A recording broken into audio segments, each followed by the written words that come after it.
Hello, welcome back. If you are new here, my name is Douglas Johnson, and I am a certified yoga teacher at the advanced 500-hour level. I'm a musician, kirtan artist, and ordained minister. And today I wanted to talk a little bit about mystery, nothingness, the void.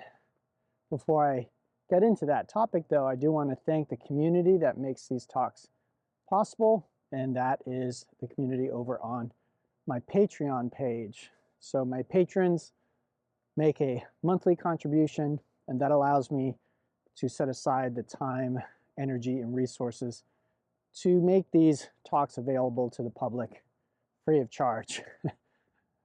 So if you'd like to join that community, please check out the links below. You can also make a one-time contribution if you'd like. All right, so this is related to last week's talk. It's sort of an extension, if you will, or diving a little deeper into a particular aspect of that subject. So voidness, emptiness, mystery, this is something that we very often don't like. Our mind doesn't like it. Now, if you're a dog or a cat or an animal, it doesn't appear that they are bothered by this, right? The future, the unknown. They are basically reacting to and interacting with life in the moment for the most part. But we as human beings, we have a different apparatus when it comes to the way that our mind works. And very often we're trying to predict the future and we're worried about what is coming. And so whether it's true or not, we like to tell ourselves a story that we know what's going on. We know what things are, we know what things mean, we know where things are going. Now, from my perspective, the truth is we don't. Even if we think we do, and you may very well be like, no, I know, you don't actually. If you've lived long enough and you've had enough varied experience, then you've had the experience of something shifting or changing out of nowhere. Perhaps you had a loved one taken away from you very suddenly. Perhaps you got very sick or had an unfortunate turn of events. Maybe you got fired without provocation or warning. All kinds of things can happen to us like this. And if we don't experience much of this, we might fall into the trap of believing our own PR, believing we actually do know what's going on. One of the qualities that usually accompanies a true spiritual awakening is the recognition that no, that isn't actually true. We can't actually really be sure of anything, right? So thinking that we know the future, that we know we're going to make enough money, that we know our retirement is going to be secure, that we know our loved ones will always be there. The reality is, and again, it's very scary, is we don't know those things, okay? So I know it can be disturbing, it can be upsetting, but there's a freedom that comes on the other side of really getting to grips with the reality, is we don't know. And that's what I wanted to talk about today, is mystery, not knowing and being okay with not knowing, and maybe actually celebrating not knowing. So a few weeks ago, I was talking about how I was going through a period where I didn't really know. And the drive and inspiration I had that drove me all of last year seemed to dry up and disappear. And it's not that I was unhappy or depressed or miserable.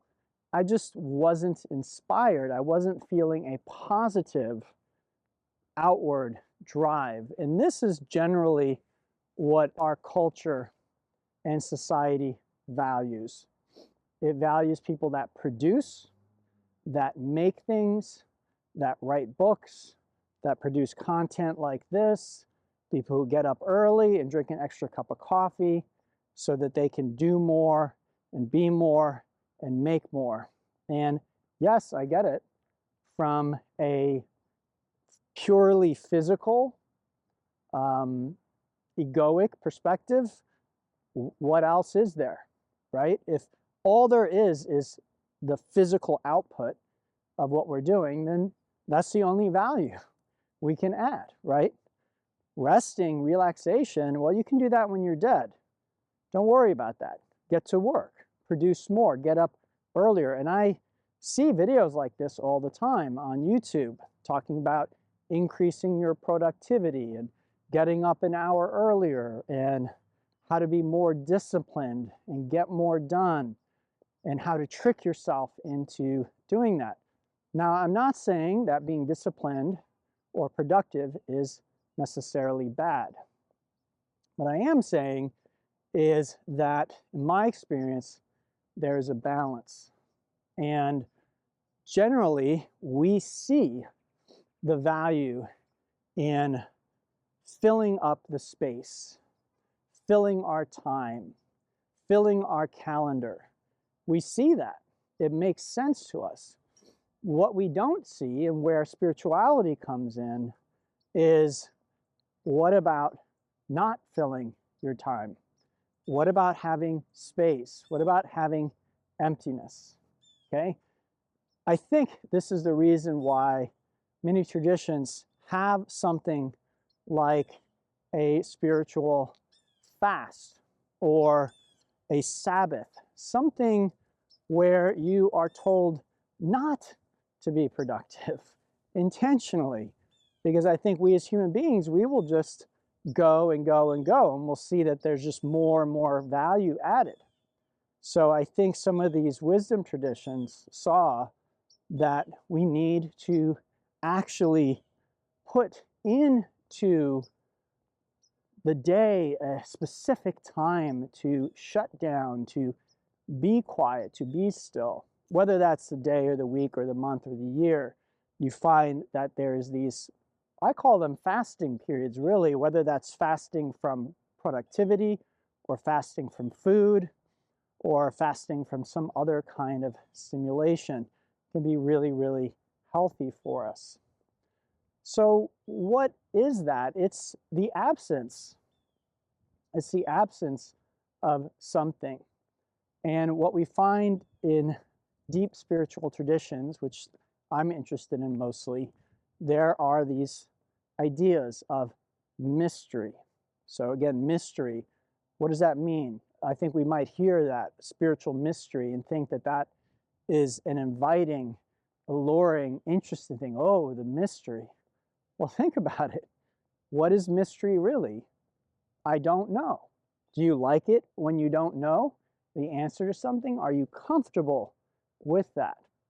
There's a story that a monk shared who was a disciple of Thomas Merton, who was very interested in cross-pollination of spiritual traditions. And he was a Christian monk, but he's very interested in Zen and talking to Zen practitioners. And in this book, this gentleman said that the spiritual master appears to know something, and they appear to be very steady, as though they're really standing on very solid ground. And he said, but the truth is that the spiritual master has learned how to fall perpetually, how to trip perpetually. In other words, the spiritual master is comfortable with the unknown. They're comfortable not knowing, okay? And again, when I say comfortable, that doesn't necessarily mean that it's enjoyable or that it's something we might seek out. We might prefer to feel that we know what the outcome will be or what the future will provide for us. But the truth is, again, if we want to be brutally honest, we don't know. And it can be a real spiritual lesson for us and very powerful for us to actually experience periods where we're forced not to know the outcome. Things could go in a good way, things could go in a poor way.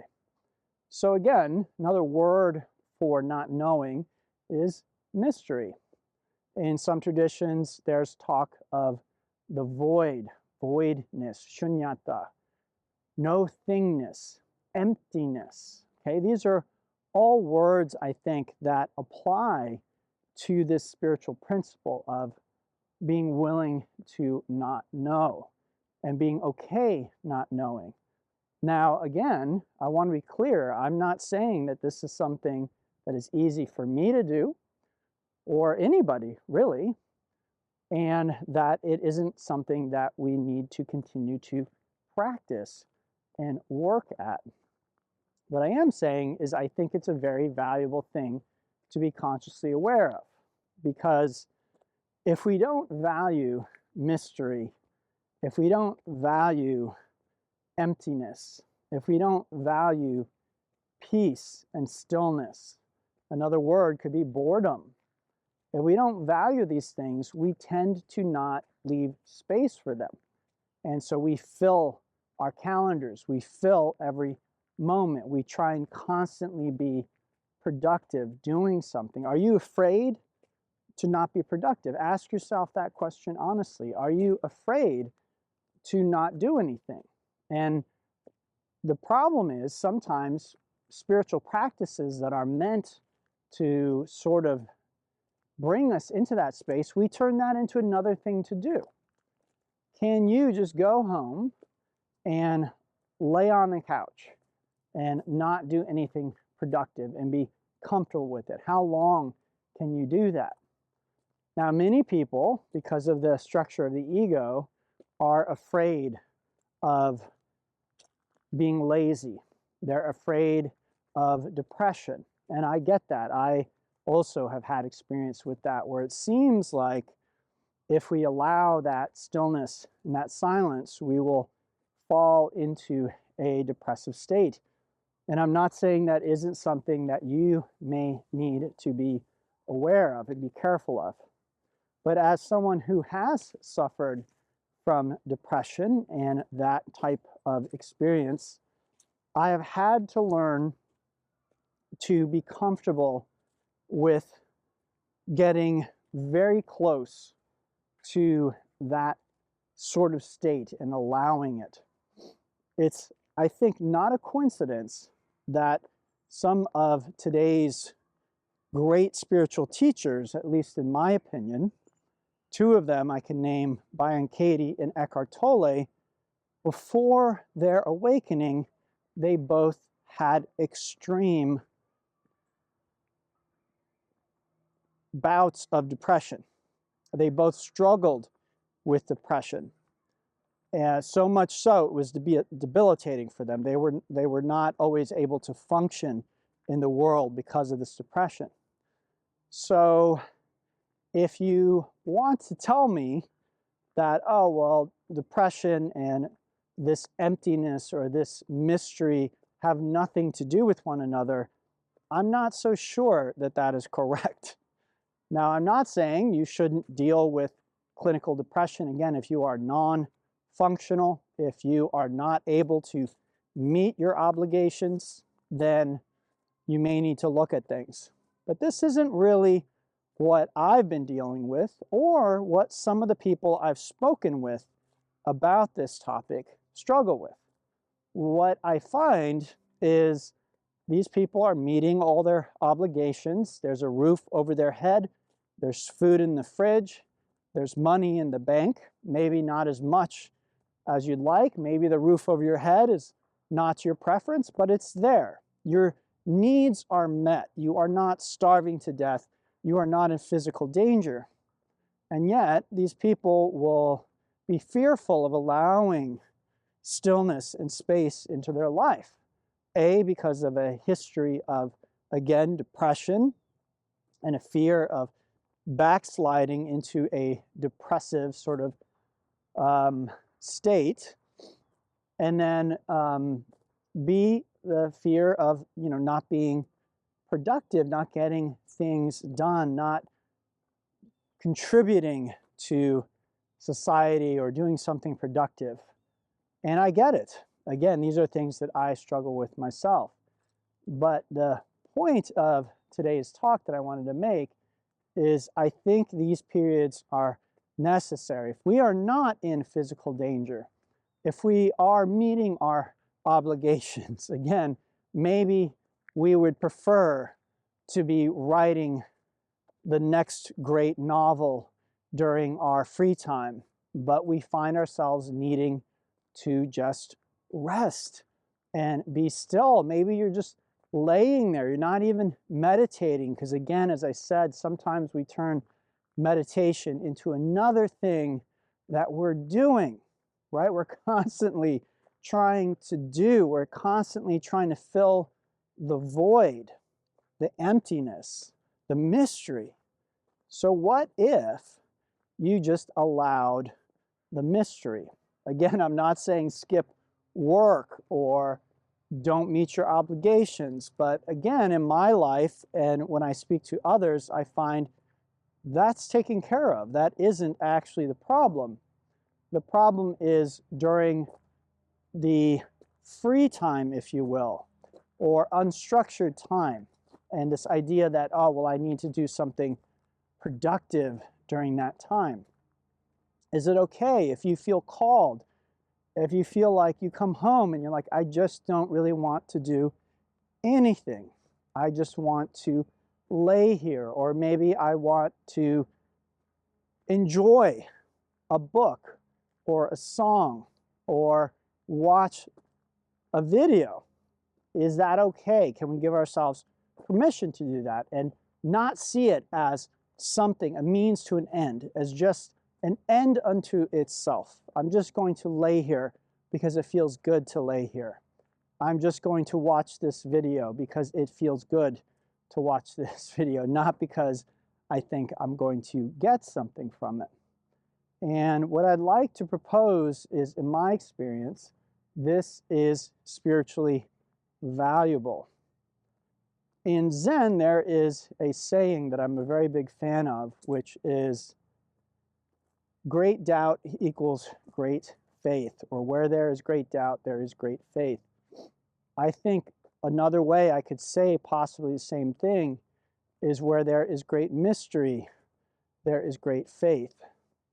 And I think this is really the solution, if you will, to dealing with these spaces, these unstructured spaces of stillness, of silence, of boredom, of not being inspired or not being called, is having faith.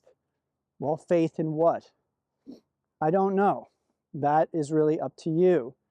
I think you could have faith in, if you believe in a creator, then the creator, usually when we think of a creator, we think of an all-powerful, perfect being. And so if that all-powerful, perfect being creates perfectly, then that would mean by extension, you are also perfect. And I think this is one of my big takeaways from A Course in Miracles. The Son of God has not sinned, is incapable of sin, because its creator is perfect, and what its creator creates is perfect and eternal. It's eternally created. The creator does not create and then things fall apart. That's not how it is in reality. So anything we see contrary to that is an illusion. It is a delusion. It is what in yoga might be called Maya. Okay? So faith. It could be faith in yourself. I know that this might be tougher. I think for a lot of people it's easier to have faith in a creator, or maybe faith in the universe. But maybe you don't believe such things. But perhaps you can look back in your life and see times when you struggled and life was difficult, and things were stacked against you, and yet you came through. So you say, okay, I was able to do that. I'm sure I will overcome this. But just faith. I don't know that it really matters what you place your faith in, but I think faith is very important. Trusting that things will be okay. And I think it's faith that allows us to let there be that space. And again, I think this space is actually really important. I think on a spiritual path, it is absolutely essential. So again, so often I think when people get into spirituality and they learn about practices, then they start filling all their time and doing. And sure, it's a spiritual doing now, but it doesn't allow that voidness, the emptiness. It doesn't allow the mystery.